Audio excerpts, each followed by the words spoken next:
Shana Tova. On December 24th, 1968, the astronaut William Anders captured the first photograph of the Earth, taken from the Apollo 8 space mission. Earthrise, as the photo was later named, radically changed the way we see ourselves and our world. Joni Mitchell sang of the photo. In a highway service station over the month of June was a photograph of the Earth taken coming back from the moon.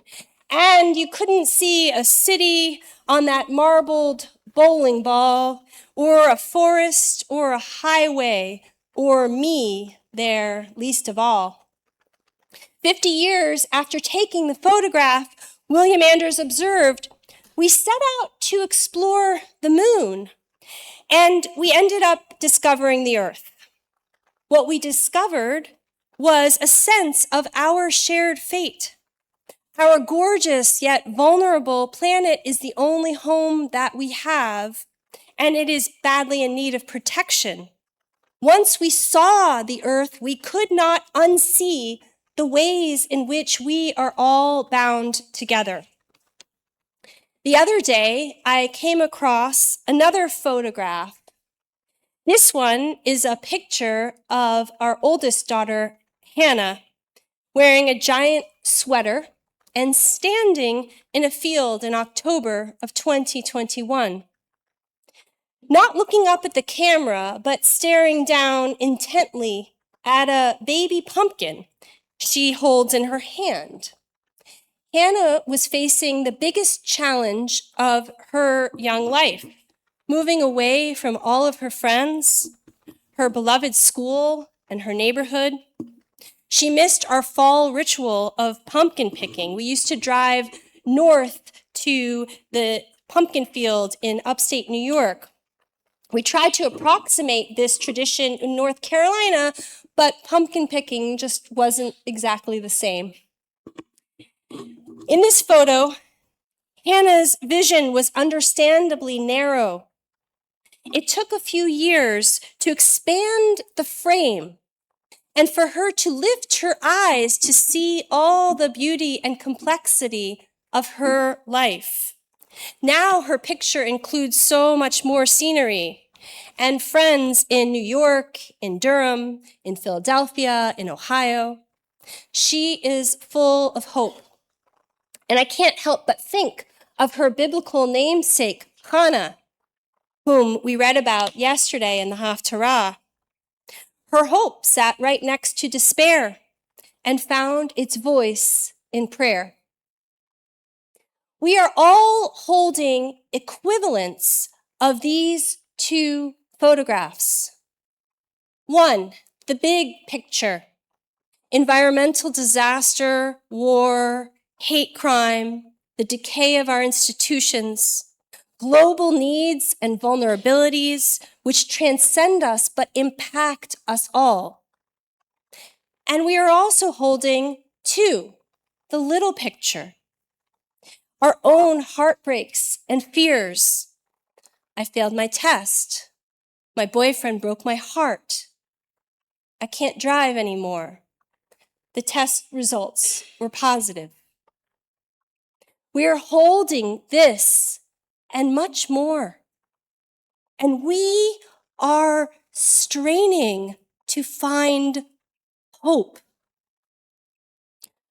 Rabbi Sachs, Zichrono Livracha, of blessed memory, said, "It is not too much to say that Jews kept hope alive and hope kept the Jewish people alive."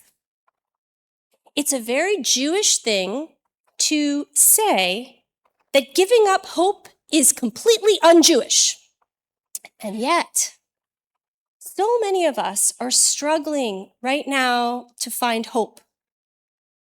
We lose hope when we encounter problems that seem beyond our control. And so much seems beyond our control these days. But Rabbi Sachs said, hope is born in the belief that the source of action lies within ourselves. Hope is up to us. The Kabbalists tell us that in the beginning, God was everywhere. To make space for creation, God performed tzimtzum, a contraction, a self-withdrawal. Rabbi Yitz Greenberg explains God hides not to abandon us, but to make space for human freedom and responsibility. In a world where God is hidden, the burden and the blessing of hope lies with us. God has invited us to partner in the work of tikkun olam, of rebuilding and healing the world. And so our covenant is not automatic. It is chosen. The very choice places hope in our hands. Our empowerment opens the possibility for active hope, the kind of hope that Krista Tippett calls muscular hope. Not wishful thinking, but something that can be strengthened through exercise. How do we exercise hope? In a time of conflict and confusion, of brokenness, of sharp divisions that leave us feeling lonely. Dwight Eisenhower said, "Whenever I run into a problem I can't solve, I always make it bigger. I cannot solve it by making it smaller, but if I make it big enough, I can begin to see the outlines of a solution." Imagine taking a photograph of a problem. Take your pick. We have too many to choose from right now. Now, imagine you zoom out. You expand the frame. This creates more anxiety because you may just see more problems. But if you keep zooming out, if you keep expanding the frame, you see something else. You see more possibilities. You see a different perspective. You see elements you've never imagined before. It's more complicated and it's more mysterious. But there at the edges where God likes to hang out, you will find hope. In the Talmud, we read the story of how Rabbi Yochanan ben Zakkai saved Judaism after the destruction of the temple. As the Romans surrounded Jerusalem, the Zealots refused to compromise and were willing to die to fight the Romans. Rabbi Yochanan opposed the Zealots and sought compromise with Rome. When the Zealots barricaded the city, creating famine within, Ben Zakkai hatched a plan. He faked his own death and with the help of some of his rabbi friends, snuck past the Zealot guards in a coffin. After escaping, Rabbi Yochanan made his way to the Roman camp and negotiated with Vespasian to allow him to decamp to Yavne with a small group of followers where he could build a new community. In fact, a whole new paradigm for Judaism. In Yavne, prayer would replace animal sacrifice. In Yavne, the Mishnah was created from the ashes of the temple. From a coffin, hope was born. Rabbi Yochanan taught us that sometimes hope hides, even in a coffin. The Zealots of the first century kept a tight frame, and within it there were only two options: freedom or death. Ben Zakkai expanded the frame. When he expanded the frame, he created an opening for hope and space for the future. Yehuda Amichai wrote that hope needs to be like barbed wire to keep out despair. He wrote about hope like a minefield. This kind of muscular hope is not misty or gauzy. It's strong and protective. This hope fights for a brighter future. Hope, Rabbi Sachs was fond of teaching, is not optimism. Optimism is the belief that things will get better. Hope is the faith that together we can make things better. Optimism is a passive virtue, but hope is an active one. Rabbi Sachs taught that it takes no courage to be an optimist, but it takes a great deal of courage to hope. If, as Rabbi Sachs taught us, hope is born in the belief that the source of action lies within ourselves, then we must look within ourselves. If we find our faith in ourselves faltering, we must search for what Reb Nachman called our nekuda tova, our unique spark or virtue that can contribute to the healing of the world. Every one of us has this, a unique spark of goodness within us. It can never be taken away or diminished, but it can be hard to find. When Or Levi was released after 500 days in Hamas captivity, one of the first things that he did was tattoo his arm with some words by the philosopher Nietzsche that had inspired him to stay alive in captivity. His dear friend and fellow hostage, Hirsch Goldberg Pollen, used to repeat these words during their ordeal. He who has a why can bear with any how. Meaning creates hope. We all need a why to build the foundation of our hope. Your nekuda tova, your unique spark of goodness, can be a clue to this why. He who has a why can bear with any how. Viktor Frankl also found hope in these words in his account of surviving a concentration camp. Yet Frankl warns against naive hope. He describes how some prisoners clung to the hope of liberation by a specific date. For example, one man believed with all his heart that they would be freed by March 30th, 1945. As that date drew closer, with no sign of freedom, his health collapsed. He was dead on March 31st. Frankl interprets this tragic but profound lesson. Hope can sustain life, but false or rigid hope can also destroy it. True hope is flexible and rooted in meaning, not in wishful thinking about outcomes. Hope is also allergic to nostalgia.